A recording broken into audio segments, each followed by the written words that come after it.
So, picture this, a place that's building the future with cutting-edge artificial intelligence and immersive reality, but it runs on principles that feel like they're from a centuries-old monastery. Today, we are diving deep into the official rulebook of a truly one-of-a-kind organization, Olitec. It's part high-tech research lab and part, well, highly disciplined fraternity. I mean, listen to that. That's a quote taken right from the introduction of their rulebook, and it sets a pretty radical tone, doesn't it? It's basically a declaration of war on modern individualism, pushing for a life of shared purpose. The big question is, how do they actually make that happen? All right, let's get right into the nuts and bolts of what makes Olitec so incredibly different from pretty much any other research institute you can think of. Okay, so on paper, Olitec is a registered research center. They're focused on what they call BREA. That's bioinformatics, immersive reality, and AI. But the rulebook makes it crystal clear from page 1 that its whole structure is an operative fraternity. And listen, this isn't just some nice-sounding metaphor. It is their entire organizational model. And this, right here, is the central paradox of Olitec. It's this wild contrast, you know? On one side, you've got these labs working on the tech of tomorrow. But on the other, daily life is run with a kind of strict, traditional discipline you'd expect to find in a military academy or maybe even a monastery. We're talking formal oaths, rigid schedules, the whole 9 yards. So what does it actually take to join this unique community? Well, let's follow the path of a brand new recruit, or as they call them, a cadet. First off, forget about polishing your resume or browsing LinkedIn. To even be considered for Olitec, a candidate has to be proposed by an authorized recruiter. And this list, it is extraordinary. It includes members of their own internal special ops team, sure, but also Franciscan friars, military personnel, and even missionary sisters. This tells you right off the bat, they are not looking for your typical tech applicant. Now, if you're proposed, you then go through this intense 4-step process. It starts online, but then it moves to aptitude tests that are checking for way more than just your coding skills. They're looking at logic, ethics, emotional intelligence, and the whole thing culminates in this collegial interview, which is basically a video call where you face a panel of current cadets, scientists, and the leadership. It's a serious evaluation before they make their final call. So for those who actually make it through all that, life inside Olitec is, well, it's anything but ordinary. It's governed by this really comprehensive set of rules that structures pretty much every single aspect of a cadet's day-to-day life. A typical day is incredibly structured. It kicks off at 8:30 a.m. sharp, not with checking emails or a project stand-up, but with the mandatory singing of the Italian national anthem. Yeah, mandatory. It's this daily ritual to reinforce a sense of duty and identity.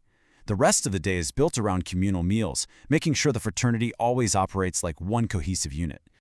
And the discipline is no joke. Cadets are allowed a maximum of just 15 justified absence days per semester. That's it, and they don't roll over. The message here is pretty clear. Your consistent presence and unwavering commitment are absolutely non-negotiable.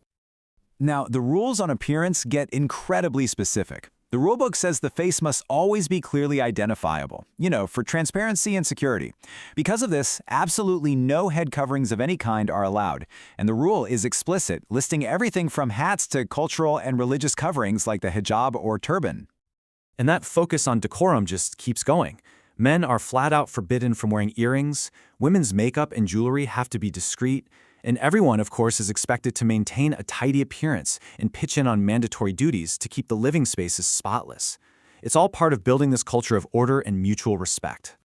What's really interesting is that the community basically governs itself. Inside the residences, which they call houses, there's this clear hierarchy of roles, and they're all filled by the cadets. Leadership spots, like the head of house, the capo struttura, are earned through seniority. So members end up taking responsibility for everything from daily operations to managing supplies. So what is the end game for all this structure and discipline? Well, it's about forging a totally new kind of researcher, one who's bound by a very specific mission and, you guessed it, a solemn oath. The rulebook actually includes something called the Decalogue of the Commander, which is basically an ethical compass for every cadet. The principles are really clear. Take ownership, be an example, share your goals, and this one's huge, transform your training from just a job into a true vocation for the good of the whole community. And get this, here's a rule that pretty much guarantees the fraternity's survival. It's not enough to just be a member. You are obligated to become a recruiter.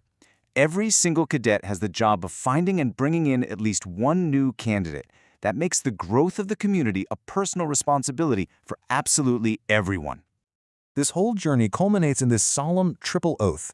Each cadet swears allegiance to three pillars: Italy, their country; Francis, which is a reference to the spiritual values of St. Francis of Assisi; and, of course, science, their field of work. It's this powerful blend of patriotism, spirituality, and intellectual pursuits all rolled into one.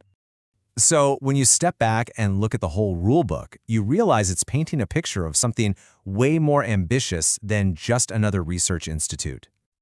This final quote from their regulations really just nails it. Olitec defines itself by what it is not.